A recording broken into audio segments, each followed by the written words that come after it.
el padre de la revolución bolivariana, sembrando conciencia y revolución. Este rumbo que llevamos es el rumbo de la salvación de nuestro pueblo, de la salvación de nuestra patria, la construcción del socialismo bolivariano del siglo XXI en el marco de los mandatos de la Constitución de 1999. Un espacio de amor y humanidad para el aprendizaje con nuestro comandante supremo y máximo líder de la revolución bolivariana. ¡Exijo lealtad absoluta! Porque yo no soy yo soy un pueblo, carajo. Ha comenzado Chávez nuestro, por la voz de la Asamblea.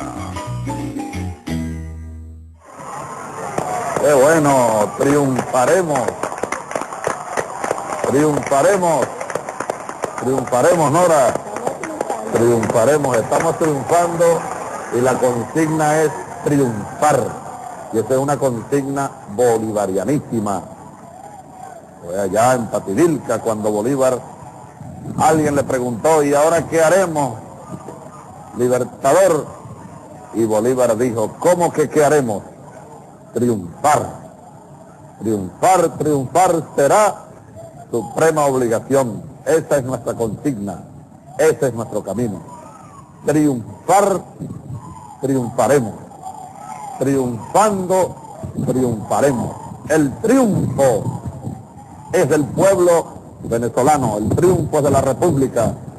Y precisamente, no tenemos duda, de la batalla petrolera de fines del 2002 y de comienzos del 2003, la batalla y la victoria. Y la victoria del pueblo es al mismo tiempo la derrota de los conspiradores, la derrota de los terroristas, la derrota de los golpistas, la derrota de los fascistas. Y una vez más, el triunfo del pueblo, el triunfo de la patria, el triunfo de la República, el triunfo de Venezuela. Seguirán sufriendo derrotas los que pretenden cortarle el camino a Venezuela. Venezuela es sencillamente invencible. Y aquí estamos hablando de la batalla, precisamente estamos en El Palito, ¡bravo! El Palito, palo de batalla se dio aquí. Palo de batalla, palo de victoria para las fuerzas patriotas, palo de derrota que le dimos aquí a los conspiradores, a los que pretendieron parar el corazón de la economía venezolana. Fue en verdad una conspiración mortal.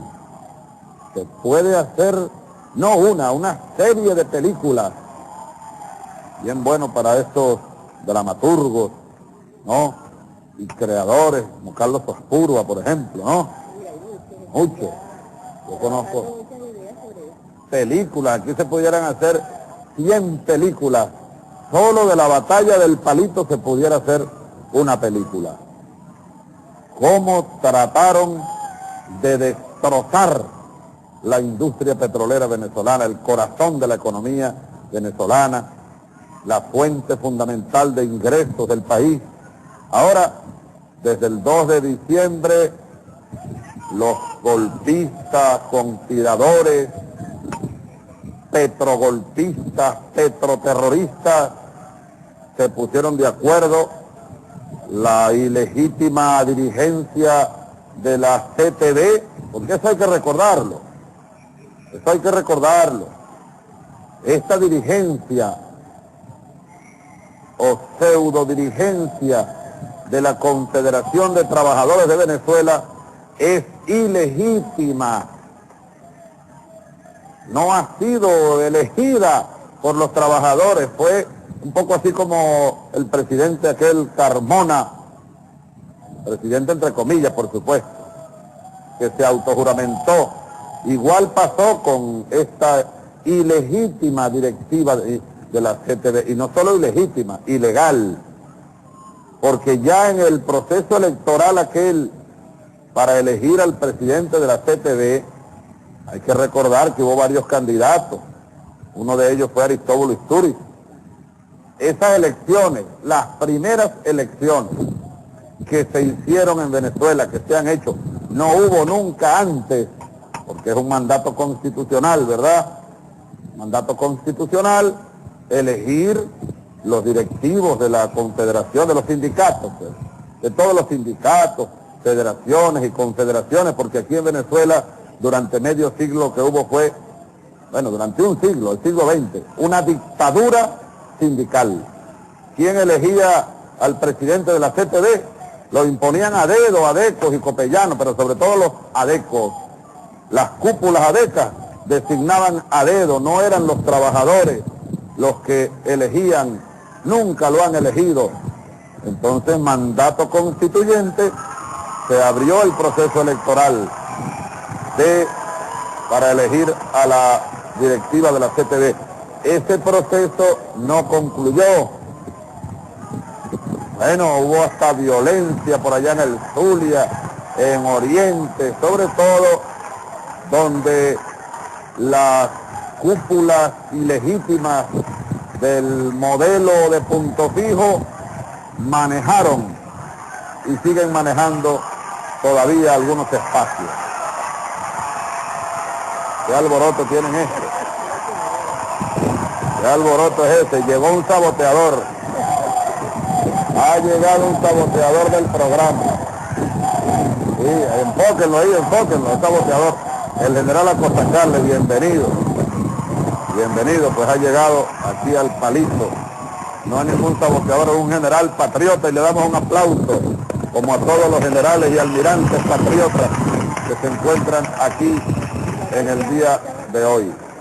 Pues bien, entonces le venía diciendo que esa dirigencia de la CTV hay que recordar, yo solo estaba recordando que es ilegítima, no ha sido reconocida por institución alguna en Venezuela, para comenzar por el Consejo Nacional Electoral. No, el Consejo Electoral en su momento dijo que no se podía concluir aquel proceso porque, entre otras cosas, más de la mitad de las actas desaparecieron. Hay que recordarse cómo esta ilegítima cúpula de la CTV, como la cúpula de Fedecámaras, la misma Fedecámaras, esa misma cúpula que apoyó el golpe y cuyo presidente entonces, el señor Carmona, bueno, fue impuesto allá en Miraflores. La cúpula ilegítima de la CTV, la cúpula de Fedecámaras, esas dos cúpulas unidas en una unión antinatura, porque se trata de supuestamente antinatura, en verdad no es. Ellos han estado unidos desde hace mucho tiempo. Esa cúpula corrupta sindicalera siempre traicionó a los trabajadores e hizo pacto con la cúpula empresarial para quitarle a los trabajadores venezolanos, por ejemplo, las prestaciones sociales. Querían privatizar la seguridad social. Nunca han protestado contra el atropello de los sectores privados contra los trabajadores. No, siempre han dejado solos a los trabajadores en su lucha contra atropellos, vejámenes, desconocimiento de sus derechos. Ha sido el gobierno bolivariano el que en algunos casos de resonancia ha tenido que acudir en defensa de los trabajadores ante el atropello de algunos patronos en algunos casos. Pero no hay en Venezuela, nunca hubo una CTV que defendiera de verdad a los trabajadores. Así que se unieron la cúpula ilegítima de la CTV y la cúpula de Fedecámaras, cúpula golpista, sin duda alguna, la cúpula golpista de la CTV y la cúpula ilegítima y golpista de Fedecámaras. Y como no consiguieron entonces lo que en abril habían conseguido un grupo de generales y almirantes y un grupo de militares que se prestaron para el golpe de Estado militar, entonces en diciembre lanzaron un nuevo ataque, golpe de Estado petrolero. golpe de Estado petrolero. Ese era el eje central del ataque golpista que arrancó el 2 de diciembre. Así como el pueblo venezolano en menos de 48 horas barrió el golpe de Estado militar, que también tuvo otros componentes, hoy podemos decir que el golpe petrolero, mucho más complicado, por supuesto, mucho más complicado por el alcance en cuanto a la extensión territorial del golpe petrolero, la complejidad científico-técnica del golpe petrolero, la capacidad técnica de los golpistas. Hay que reconocer, por supuesto, si la mayoría de los golpistas petroleros, bueno, tienen PhD, la República se los pagó durante mucho tiempo, posgrados en el exterior, Venezuela gastó miles de millones de bolívares en ellos, así que son señores pues de un gran perfil científico y técnico, buena parte de ellos. El grado de conocimiento y control que tenían sobre el instrumento que estaban utilizando, en este caso, Petróleos de Venezuela. Eran los gerentes de todo el país. Aquí en el Palito estaban los gerentes, los propios jefes, pues, con un gran conocimiento técnico y además un gran poder de presión sobre los trabajadores por la misma estructura vertical que siempre tuvo PDVSA, una estructura absolutamente vertical.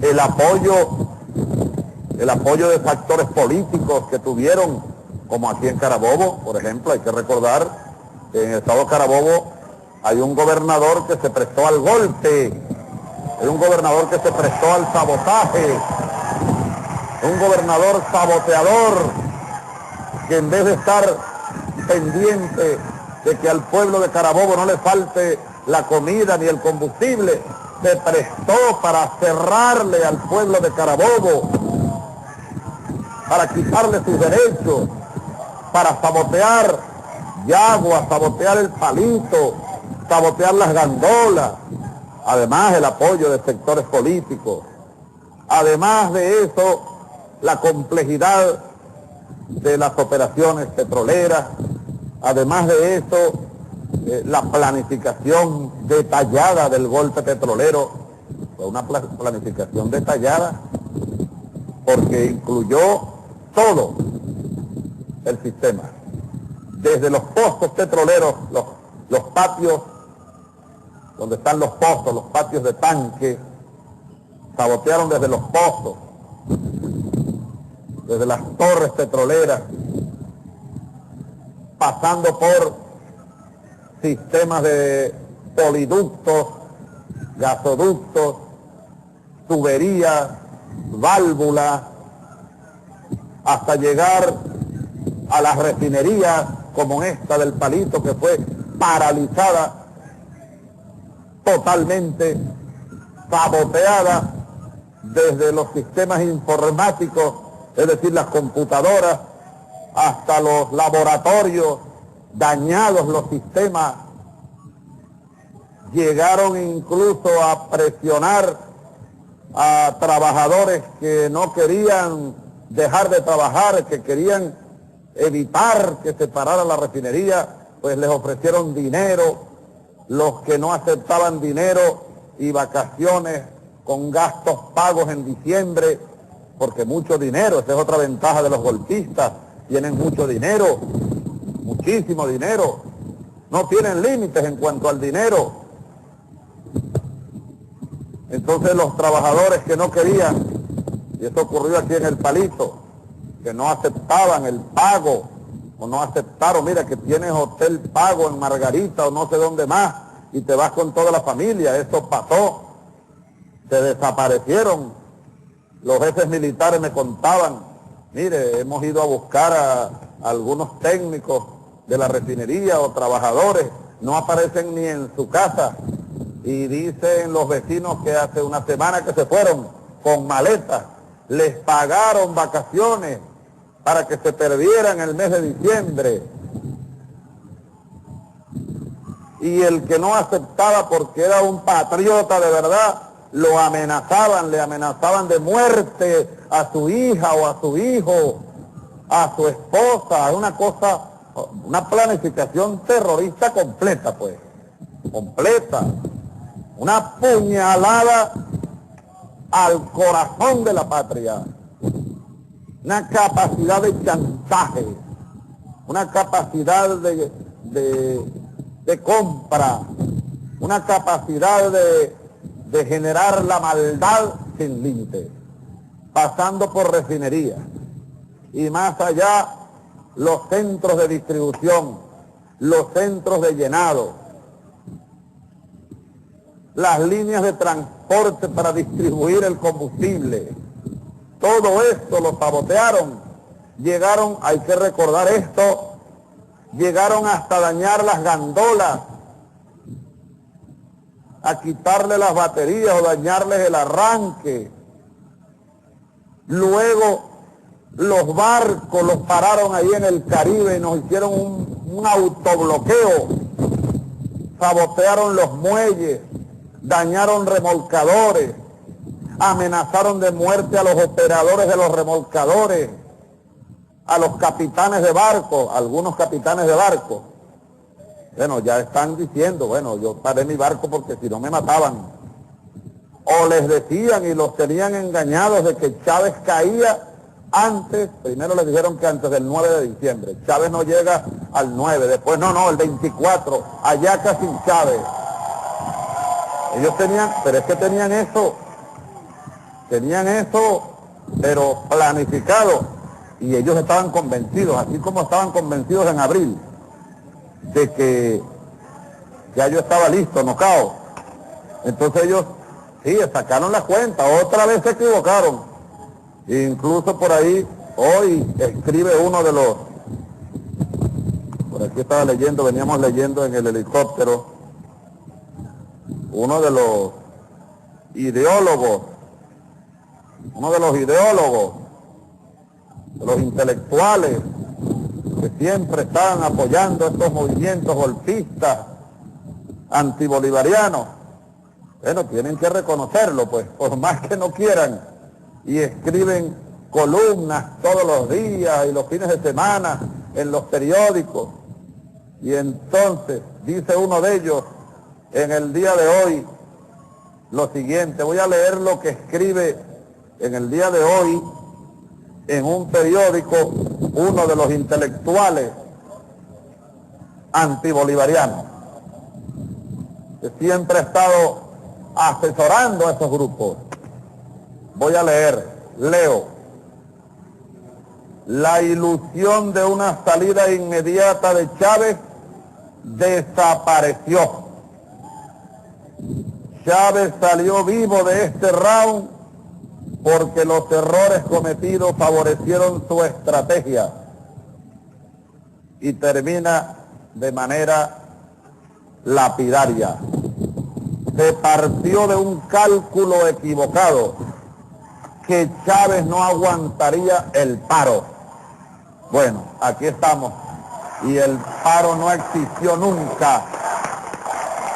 Los hemos demolido.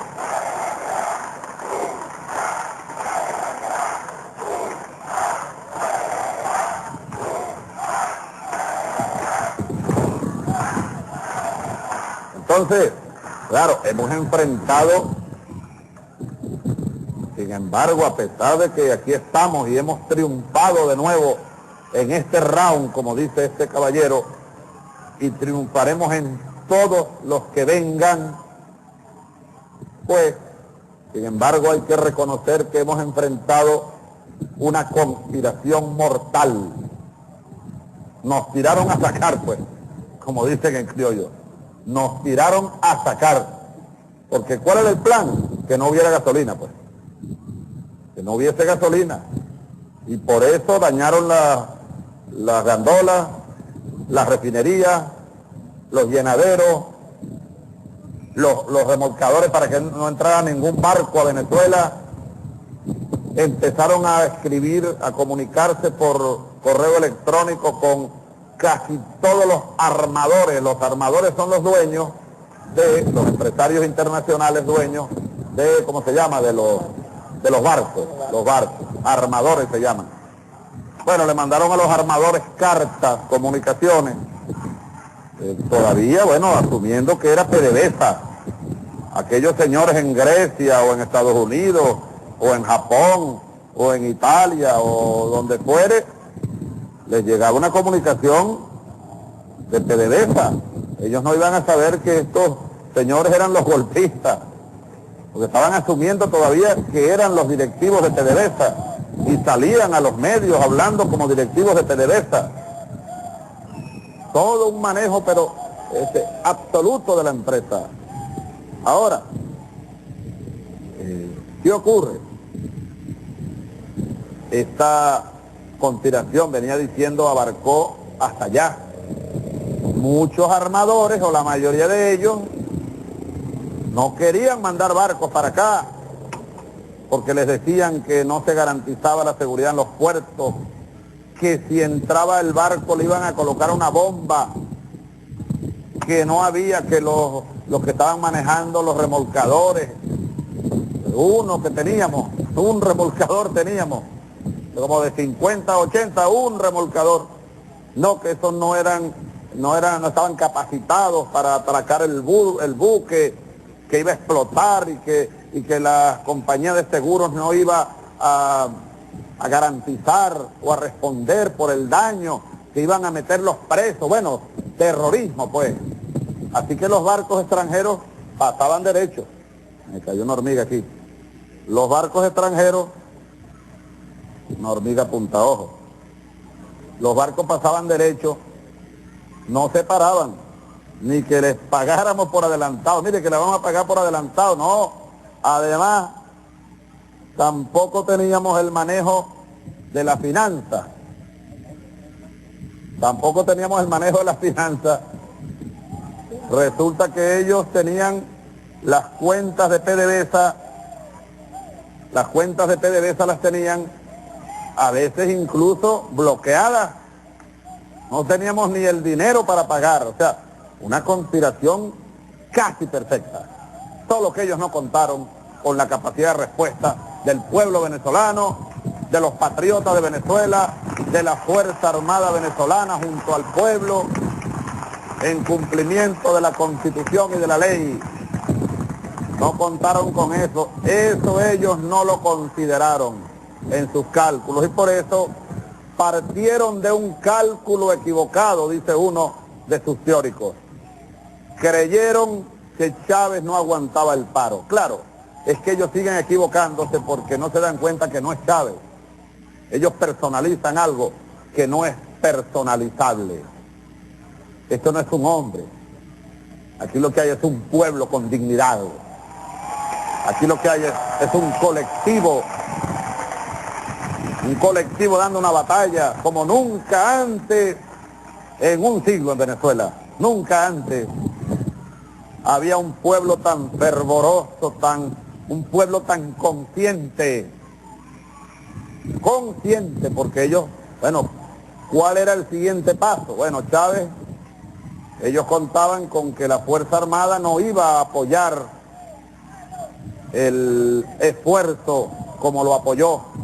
Contaba con que algún sector militar se iba a unir a los golpistas de Altamira para exigirle a Chávez que renunciara, o ellos contaban con que como la población se iba a quedar sin gasolina, iba a haber un caos en la calle, iba a haber violencia en la calle, o ellos contaban con que como claro, al quedarse sin gasolina, se para el transporte. Bueno, imagínense ustedes un país con el transporte paralizado, el transporte público, el transporte de alimentos. Ahora, cuando se dieron cuenta que no pudieron parar el transporte y el abastecimiento de combustible, a las primeras de cambio tenían otra carta y la jugaron también. Entonces vienen algunos empresarios y trancan las fuentes de producción y abastecimiento de alimentos, la leche, la harina de maíz, la carne, los refrescos, el agua, y consumos esenciales para la familia venezolana. Y luego, cuando vieron que eso tampoco les funcionó plenamente, jugaron otras cartas, los bancos, y empezaron a cerrar bancos o a restringir el horario de atención al público. Es decir, por eso es que dije hace rato, nos tiraron a sacar. Pero aquí estamos hoy más fortalecidos que ayer. Hemos derrotado al golpe petrolero, económico, fascista y terrorista.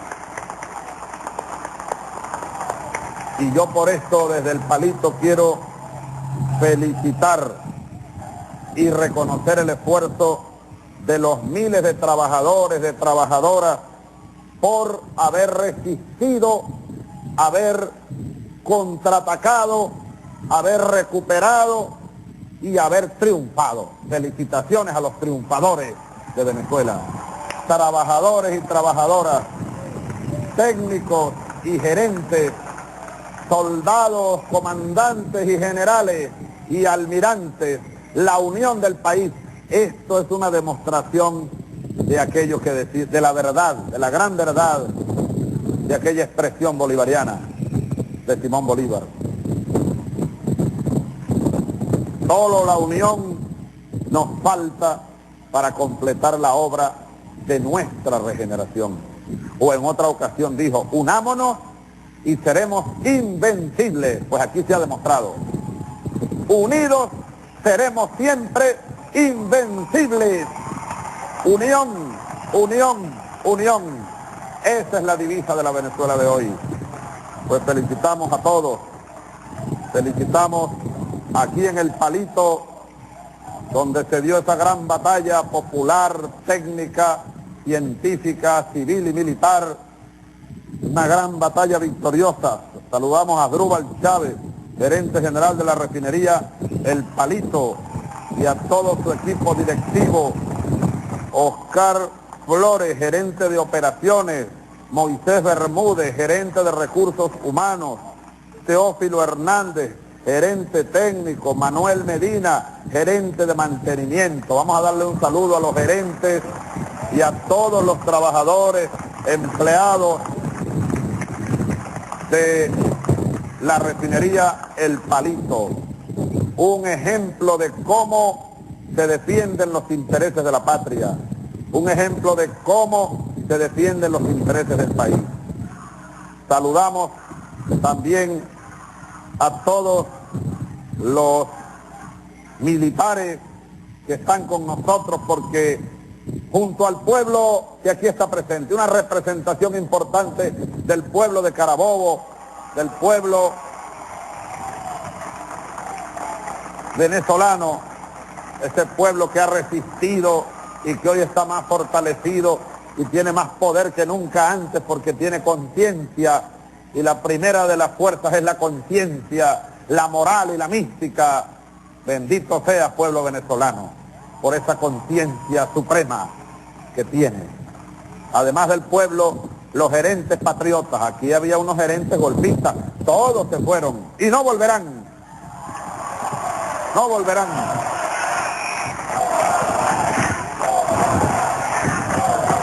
No volverán.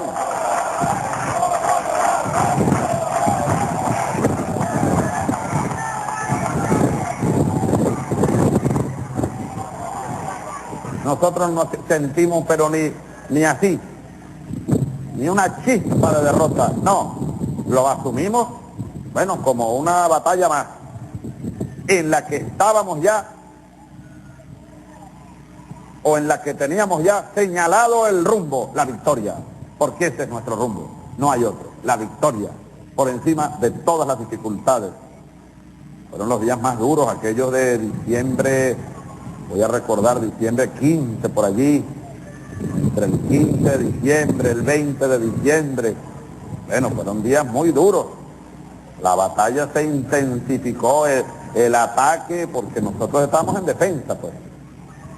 Estábamos en defensa, una posición defensiva. Y decía Clausewitz que la defensa es la forma más dura y difícil de hacer la guerra. Tú estás en defensa, el otro está en el ataque. pero no significa que sea la peor, no. Hay momentos en los cuales uno tiene que asumir la defensa como forma de maniobra, como esquema de maniobra, sin perder nunca.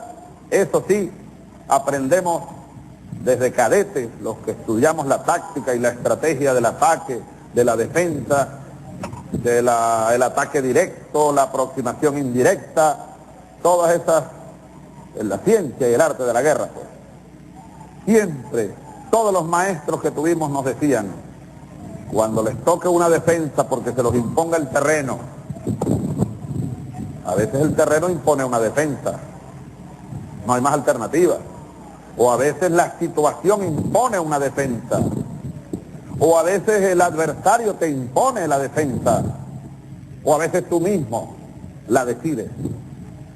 En este caso hubo varios factores que nos llevaron a nosotros a asumir una posición de defensiva estratégica en el año 2002. Sobre todo desde marzo, abril, luego hicimos movimientos de flanco, maniobramos, pero siempre todavía en defensa. Y fuimos llevados de nuevo a la defensa estratégica en diciembre. Pero siempre con la idea ofensiva en la mente. Cuando tú establezcas una defensa, no olvides ni por un segundo que en algún momento tienes que pasar al ataque. En algún momento no puedes permanecer en defensa siempre, porque la defensa desgasta muchísimo. A veces la ofensiva desgasta más. Si no, pregúntenselo a la CTV. Vayan a preguntar por aquellos lados a ver los que lanzaron el ataque de abril, los que lanzaron el ataque de diciembre, que cuenten sus fuerzas a ver, y nosotros contemos las nuestras, a ver quién salió fortalecido y quién salió debilitado. La debilidad está de aquel lado, la fortaleza está aquí, fortaleza popular, fortaleza nacional, fortaleza moral. Solo que ahora nosotros hemos decidido pasar a la ofensiva estratégica. Este año es para nosotros de ofensiva. Nos toca batear, pues, nos toca batear, y estamos bateando. Antes estábamos, como se dice, sirviendo en el terreno, cogiendo los rolling, haciendo los outs, evitando el robo de base, evitando el jonrón, evitando el hit and run, evitando el robo de home. Nos querían robar el home, pero no, los derrotamos. De todos modos, no es para cantar victoria, la batalla continúa, la batalla por Venezuela continúa. Así que armémonos cada día más de coraje, de voluntad, de mística y sobre todo de unidad. Es que los conspiradores se han olvidado de eso. Por eso es que ellos calculan mal. Ellos no sacan las cuentas completas, ellos sacan las cuentas de la plata que tienen, muchas. Los contactos internacionales que tienen, muchos, y de mucho nivel. Las televisoras que tienen, todas, casi todas. Las radios que tienen, muchas. Gente preparada, PhD, no sé dónde, University of no sé dónde, muchos, le sobran la lista. Y bueno, y no sé qué, sacan cuentas. Pero nunca meten al pueblo en las cuentas. Como ellos han minimizado el valor del pueblo, entonces, bueno, el pueblo, no, eso no tiene valor. Los militares, no, eso los compramos, piensan ellos. Como durante muchos años lograron mantener unos altos mandos que estaban, con alguna excepción individual, pero casi todos los altos mandos en la Cuarta República estuvieron allí subordinados a lo que hacían aquella gente gobernando. Robaron, mataron, masacraron, desaparecían gente, y los altos mandos, mire, callados, salvo excepciones individuales honrosas, pero callaron y comieron. Y mire, algunos agarraron también de la piñata y se fueron del país y viven ricos en otras partes del mundo. Algunos que ocuparon cargos de ministro de Defensa, jefes militares, etcétera. No dudaron en ordenar a las tropas masacrar un pueblo. Y algunos andan por ahí ahora todavía viudos del puntofijismo. Pero bien, saludamos pues a todos los militares presentes, hermanos de armas, y les digo, orgullosos de que estemos cumpliendo el mandato de Bolívar. Los militares deben empuñar su espada para defender las garantías sociales, para defender la patria, las instituciones republicanas. El mandato de la Constitución es muy claro. La Fuerza Armada, institución creada y organizada por el Estado para defender la soberanía nacional, las instituciones republicanas, democráticas, y para garantizar la soberanía en la tierra, en el aire y en las aguas venezolanas. Bendita sea la Fuerza Armada de Venezuela. Siempre al lado del pueblo, al lado de la Constitución.